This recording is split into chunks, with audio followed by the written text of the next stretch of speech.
Sir Isaac Newton আমাদের শিখিয়েছিলেন মাধ্যাকর্ষণ শক্তির টানে উপরের প্রতিটি বস্তু নিচের দিকে নেমে আসে, কিন্তু ভারতের বুকেই লুকিয়ে রয়েছে এমন এক স্থান যা নিউটনের সেই শতাব্দী প্রাচীন বিজ্ঞানকেও সির্ফ একটা উপহাসে পরিণত করেছে। ভালো করে লক্ষ্য করুন এই গাছটিকে। কোনো রকম মূল শিকড় বা মাটির অবলম্বন ছাড়াই গত 150 বছরেরও বেশি সময় ধরে একটি বিশাল বটগাছ সির্ফ বাতাসে ভর করে বেঁচে রয়েছে। এটি কোনো গ্রাফিক্স নয়, কোনো চোখের ভুলও নয়। হরিয়ানার ঐতিহাসিক হাসি শহরে পবিত্র সামাদা মন্দিরে আজও জীবন্ত রয়েছে এই মহাজাগতিক বিস্ময়। প্রথমবার শুনলে যে কেউ একে অন্ধবিশ্বাস বলে উড়িয়ে দেবে, কিন্তু আপনি যখন এই মন্দিরে নিজের পায়ে হেঁটে যাবেন তখন আপনার সমস্ত যুক্তি স্তব্ধ হয়ে যাবে। এই গাছের নিচ দিয়ে আস্ত একটি হাত, এমনকি লাঠি গলিয়ে দেওয়া যায়। মাটির সাথে এর কাণ্ডের কোনো সংযোগই নেই।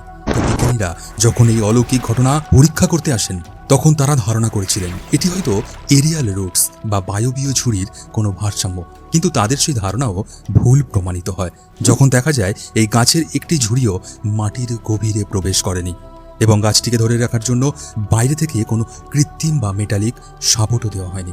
তবে কোন অদৃশ্য খুঁটি এই টন টন ওজনের গাছটিকে শূন্যে ধরে রেখেছে? এই অবিশ্বাস্য রহস্যের সূত্রপাত জানতে আমাদের ফিরে যেতে হবে ইতিহাসে। এই স্থানটি আসলে নাথ পন্থের মহান সিদ্ধযোগী বাবা চৌরঙ্গীনাথ জির পবিত্র সমাধিস্থল। লোককথা ও প্রাচীন ইতিহাস অনুযায়ী এই স্থানে বাবা চৌরঙ্গীনাথ কঠোর তপস্যা করেছিলেন। ভক্তদের বিশ্বাস সিদ্ধ পুরুষের যোগবলের কারণেই এই গাছটি মাটি ত্যাগ করে শূন্যে অবস্থান করছে। প্রায় 30 ফুট এলাকা জুড়ে বিস্তৃত এই গাছের সবুজ পাতা আর ডালপালা আজও প্রমাণ করে মাটির থেকে রসদ না নিয়েও সে সম্পূর্ণ জীবিত এবং সতেজ। এখানকার বাতাসে আজও এমন এক চৌম্বকীয় বা আধ্যাত্মিক শক্তির স্পন্দন পাওয়া যায় যা বিজ্ঞানের ল্যাবরেটরিতে বসে পরিমাপ করতে পারা অসম্ভব।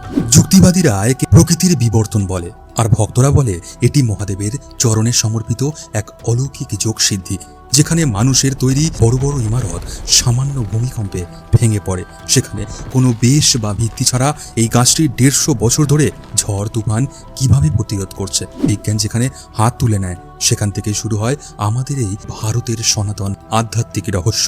আপনি কি কখনো হরিয়ানার এই রহস্যময় ভূমিতে গিয়ে ঝুলন্ত গাছের নিচে দাঁড়াতে চান?